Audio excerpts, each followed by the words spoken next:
ভারতের বুকের ভেতর এখন থেকে থেকে আগুন জ্বলছে। তিস্তা নদী ঘিরে বাংলাদেশের সাহসী সিদ্ধান্ত আর চীনের দৃপ্ত উপস্থিতিতে ভারতের স্বপ্ন আজ ছারখার। বাংলাদেশের তিস্তা প্রকল্পে চীনের সরাসরি সহযোগিতার ঘোষণা শুনে মোদী সরকারের বুক কাঁপছে। শিলিগুড়ি করিডোর থেকে দিল্লির সর্বোচ্চ মন্ত্রণালয় পর্যন্ত আতঙ্কের ছায়া নেমে এসেছে। এতদিন ধরে দাদাগিরি করে যাওয়া ভারত আজ দেখছে কিভাবে বাংলাদেশ নিজের স্বার্থ নিয়ে সত্যিকারের লড়াই শুরু করেছে, আর চীনের হাত ধরে সেই দাদাগিরির ঘাড় মটকে দিতে প্রস্তুত হয়েছে। এক কথায় তিস্তার পাড় থেকে মোদী সরকারের অহংকারের ভাঙা মূর্তি এখন রংপুরের বাতাসে উড়ে বেড়াচ্ছে। বছরের পর বছর ধরে ভারত তিস্তা নদীর পানি আটকে রেখেছে। একের পর এক মিথ্যা প্রতিশ্রুতি দিয়ে বাংলাদেশের সাথে ভণ্ডামির খেলায় মেতে থেকেছে। কখনো মুখে বন্ধুত্বের বুলি, কখনো মঞ্চে হাস্যোজ্জ্বল ছবি, কিন্তু বাস্তবে কেবল পানি আটকে রেখে বাংলাদেশের কৃষিকে ধ্বংস করেছে। লাখো লাখো মানুষের জীবনধারাকে দুর্দশার মুখে ঠেলে দিয়েছে। বাংলাদেশের উত্তরাঞ্চল যখন ফসলের জন্য হাহাকার করত, তখন ভারতের নীতি নির্ধারকরা দিল্লিতে আরাম করে বসে থাকত। আর বর্ষায় যখন পানি বেশি হতো, তখন ছলাৎ করে অতিরিক্ত পানি ছেড়ে দিয়ে বাংলাদেশে বন্যা সৃষ্টি করত। এই ছিল ভারতের ভ্রাতৃপ্রেম। কিন্তু সময় বদলেছে। এখন বাংলাদেশের নেতৃত্বে আছেন এমন একজন যিনি কোনো মিথ্যা বন্ধুত্বের মোহে আটকে পড়েননি। ডক্টর মোহাম্মদ ইউনূসের কড়া নেতৃত্বে বাংলাদেশ এবার সাহসের সঙ্গে এগিয়ে গেছে। চীনের সঙ্গে হাত মিলিয়ে তিস্তা নদীকে কেন্দ্র করে মহাপরিকল্পনা গ্রহণ করেছে। আর এতেই ভারতের বুকের রক্ত শুকিয়ে গেছে। উত্তরবঙ্গের মানুষের জীবন বদলাতে যে প্রকল্প আসছে, সেটার ফলে কৃষি, সেচ ব্যবস্থা, জলাধার উন্নয়ন, অবকাঠামো নির্মাণ, নদী ব্যবস্থাপনায় এক বৈপ্লবিক পরিবর্তন আসবে। আর এতে ভারতের একচেটিয়া আধিপত্যের দিন শেষ হবে, যেটা মোদী সরকারের গলায় এখন কাঁটার মতো বিঁধছে। ভারতের দুশ্চিন্তা এতটাই বেড়েছে যে তারা ইতিমধ্যে শিলিগুড়ি করিডোর বা চিকেন নেক এলাকায় সেনা উপস্থিতি বাড়িয়েছে। কারণ তারা জানে, বাংলাদেশের রংপুর অঞ্চলে যদি চীনের বিনিয়োগ ও অবকাঠামো উন্নয়ন ঘটে, তাহলে ভারতের 7 সিস্টার রাজ্যগুলোর সঙ্গেও তাদের যোগাযোগ দুর্বল হয়ে যাবে। চীনের কৌশলগত উপস্থিতি ভারতের সমস্ত উত্তর পূর্বাঞ্চলীয় নিরাপত্তাকে দুর্বল করে দেবে, এবং সেটাই ভারতের সেই পুরনো ভয়ের বাস্তব রূপ, যা তারা কখনোই স্বীকার করতে চায় না। তিস্তা নিয়ে ভারতের ধোঁকাবাজি নতুন কিছু নয়। 2011 সাল থেকে একের পর এক মিটিং, চুক্তির আশ্বাস, সফর বিনিময়, কিন্তু বাস্তবে কিছুই দেয়নি ভারত। বছরের পর বছর ধরে পশ্চিমবঙ্গের অজুহাত দেখিয়ে পুরো বিষয়টাকে আটকে রেখেছে। বাংলাদেশের জনগণের কান্না তাদের কানে পৌঁছায়নি, বরং তিস্তা নদীকে নিজেদের একচেটিয়া সম্পদ মনে করে বাংলাদেশের কৃষি ব্যবস্থা ধ্বংস করাকে এক ধরনের মৌন নীতি হিসেবে চালিয়ে গেছে। কিন্তু এবার বাংলাদেশ সেই ষড়যন্ত্রের জাল ছেড়ে বেরিয়ে এসেছে।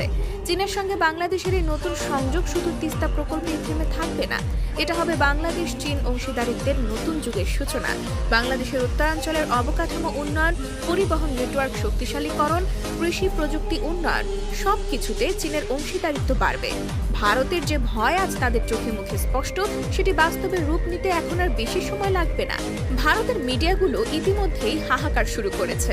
তারা কখনো বাংলাদেশ চীনের কাছে বিক্রি হয়ে যাচ্ছে বলে অপপ্রচার চালাচ্ছে, কখনো বাংলাদেশের ওপর ন্যাকামি করে নতুন মিথ্যা বন্ধুত্বের গল্প বানাচ্ছে। কিন্তু এইসব চালাকি এখন আর বাংলাদেশের জনগণ খায় না। বাংলাদেশের মানুষ আজ বোঝে, যারা বছরের পর বছর প্রতিশ্রুতি দিয়ে কিছু দেয়নি, বরং পানি আটকে রেখেছে, বন্যা সৃষ্টি করেছে, তারাই আসলে প্রকৃত প্রতারক। বাংলাদেশের জনগণ এখন দৃঢ়ভাবে জানে জাতীয় স্বার্থে কে সত্যিকারের বন্ধু আর কে ভণ্ড প্রতারক। তিস্তা নিয়ে চীনের বিনিয়োগ এক অর্থে ভারতের মুখের ওপর চপেটাঘাত। এতদিন ধরে বাংলাদেশকে ছোট ভাই বানিয়ে রাখার পরিকল্পনা ছিল ভারতের, কিন্তু এখন বাংলাদেশ দেখিয়ে দিয়েছে কাউকে ছোট ভাই বানানোর যুগ শেষ। এখন নিজস্ব স্বার্থ নিয়ে দাঁড়ানোর সময়।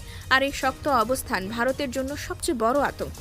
কারণ ভারত জানে, একবার যদি বাংলাদেশ পুরোপুরি চীনের কৌশলগত জোটে ঢুকে যায়, তাহলে দক্ষিণ এশিয়ার ভূরাজনীতি এমনভাবে পাল্টে যাবে যা আর ভারতের নিয়ন্ত্রণে রাখা সম্ভব হবে না। বাংলাদেশের জনগণও এখন পরিবর্তন চায়। তারা উন্নয়ন চায়, সম্মান চায়, ন্যায্যতা চায়। আর তাই ভারতের মিথ্যা বন্ধুত্বের মোড়ক টেনে খুলে ফেলতে কোনো দ্বিধা নেই। আজ বাংলাদেশের জনগণ জানে কার হাত ধরে সত্যিকারের উন্নয়ন সম্ভব, আর কার হাত ধরে শুধু প্রতিশ্রুতি আর প্রতারণা আসে। ভারতের তিস্তা নিয়ে অযথা ছলচাতুরির শেষ পরিণতি এখন তাদের সামনে দাঁড়িয়ে আছে। নিঃস্বতা, আতঙ্ক আর কূটনৈতিক ব্যর্থতার নগ্ন বাস্তবতা। বাংলাদেশের সাহসী সিদ্ধান্ত আর চীনের দৃঢ় সমর্থনে আজ ভারতের তথাকথিত দক্ষিণ এশিয়ার দাদাগিরির প্রাসাদ একের পর এক ভেঙে পড়ছে। নরেন্দ্র মোদী সরকার এখন শুধু মলিন মুখ করে দর্শকের ভূমিকা পালন করছে, কারণ তাদের সামনে আজ বাংলাদেশের স্পষ্ট ঘোষণা, দেশের স্বার্থ নিয়ে আর কোনো আপোষ নয়, কোনো মিথ্যা বন্ধুত্বের অভিনয় নয়। এখন সময় নিজেদের অধিকার নিশ্চিত করার। তিস্তা নদীর পানি আটকে রেখে যে বিশ্বাসঘাতকতার রাজনীতি ভারত এতদিন চালিয়েছে, আজ তার চরম মূল্য দিতে হচ্ছে। বাংলাদেশের উত্তরাঞ্চলের কোটি কোটি মানুষের কষ্টকে তুচ্ছ করে নিজেদের কৃষি খাতে সুবিধা নেওয়ার যে ধৃষ্টতা ভারত দেখিয়েছিল, আজ সেই ধৃষ্টতার বিরুদ্ধে বাংলাদেশের ঘুরে দাঁড়ানো ভারতের সর্বনাশের সূচনা করেছে। শিলিগুড়ির চিকেন নেক আজ ভারতের কাছে গলার কাঁটা হয়ে দাঁড়িয়েছে। তারা জানে বাংলাদেশের উত্তরাঞ্চলে চীনের উন্নয়ন কাজ মানে হলো ভারতের উত্তর পূর্বাঞ্চলের বিচ্ছিন্নতা, অর্থাৎ ভূগোলই এখন ভারতের বিরুদ্ধে দাঁড়িয়ে গেছে। ভারতের এই দুর্দশার কারণ তাদের নিজেদের অহংকার আর দম্ভ। তারা ভাবত বাংলাদেশ চিরকাল তাদের কথায় চলবে, মাথা নিচু করে থাকবে। কিন্তু ইতিহাস বারবার দেখিয়েছে কখনো কোনো জাতি চিরকাল বন্দী হয়ে থাকেনি। আজ বাংলাদেশের নেতৃত্ব সেই ইতিহাসের নতুন অধ্যায় লিখছে। চীনের সঙ্গে কৌশলগত অংশীদারিত্ব গড়ে বাংলাদেশ শুধু তিস্তা প্রকল্প বাস্তবায়ন করছে না, বরং গোটা দক্ষিণ এশিয়ার ভূ রাজনৈতিক মানচিত্র বদলে দিচ্ছে। ভারত এতদিন ধরে বাংলাদেশকে ভয় দেখিয়ে, চাপ দিয়ে, প্রতিশ্রুতির ফাঁদে ফেলে নিজের স্বার্থ হাসিল করেছে। কিন্তু এখন বাংলাদেশ আর সেই দুর্বল অবস্থানে নেই। এখন বাংলাদেশের হাতে রয়েছে বিকল্প: চীন, রাশিয়া, মধ্যপ্রাচ্য, দক্ষিণ পূর্ব এশিয়া। আর এই বিকল্পের শক্তিতে ভর করেই বাংলাদেশ নিজের স্বার্থের জন্য কঠিন সিদ্ধান্ত নিতে পিছপা হচ্ছে না। ভারতের মন গড়া বন্ধুত্বের গল্প আজ ইতিহাসের পাতায় পড়ে আছে। বাস্তবতা হলো বাংলাদেশের উন্নয়নের জন্য এখন চীনই সত্যিকারের সহযোগী। তিস্তা নদী ঘিরে ভারতের এতটা ভয় পাওয়ার আসল কারণ এটা তাদের সম্মানের ভাঙন। বাংলাদেশ যদি চীনের সহায়তায় তিস্তা নদীর পুরো ব্যবস্থাপনা সফলভাবে গড়ে তোলে, তাহলে দক্ষিণ এশিয়ায় অন্যান্য ছোট দেশগুলো সাহস পাবে ভারতের দাদাগিরির বিরুদ্ধে দাঁড়াতে। ভুটান, নেপাল, এমনকি শ্রীলঙ্কাও ভারতের একচেটিয়া দাপটকে চ্যালেঞ্জ করবে। আর এই চ্যালেঞ্জের শুরু বাংলাদেশ থেকে হচ্ছে, যা ভারতের জন্য এক দুঃস্বপ্নের মতো। ভারতের কূটনৈতিক ব্যর্থতা আজ আর ঢাকতে পারছে না। ভঙ্গুর বন্ধুত্ব, চাপিয়ে দেওয়া সম্পর্ক, জলবায়ু চুক্তিতে প্রতারণা, এসবের ফল আজ হাতে নাতে পাচ্ছে মোদী সরকার। বাংলাদেশের জনগণ এখন উন্নয়ন, অর্থনৈতিক প্রবৃদ্ধি আর নিজেদের অধিকার চায়। তারা আর ভারতের ফাঁকা বুলি শুনে প্রতারিত হতে প্রস্তুত নয়। দেশের স্বার্থে তারা এখন যে কোনো শক্তির সঙ্গে যুক্ত হতে প্রস্তুত, যারা সত্যিকারের উন্নয়ন আনতে পারে। ভারতের দুশ্চিন্তার আরেকটি বড় কারণ হচ্ছে, চীন কখনো মুখে মধু মনে বিষ জাতীয় সম্পর্ক করে না। তারা বিনিয়োগ করে, অবকাঠামো গড়ে, বাস্তব উন্নয়ন দেখায়। আর বাংলাদেশও জানে, কথার ফুলঝুরি দিয়ে বাংলাদেশের উন্নয়ন হয় না, পদক্ষেপ নিতে হয়, বাস্তব কাজ করতে হয়। চীনের বিনিয়োগ মানে বাংলাদেশের উত্তরাঞ্চলে নতুন বাঁধ, আধুনিক নদী ব্যবস্থাপনা, সেচ সুবিধা, বন্যা নিয়ন্ত্রণ এবং খাদ্য নিরাপত্তার উন্নয়ন। আর ভারতের জন্য এর মানে নিজেদের একচেটিয়া প্রভাবের মৃত্যু।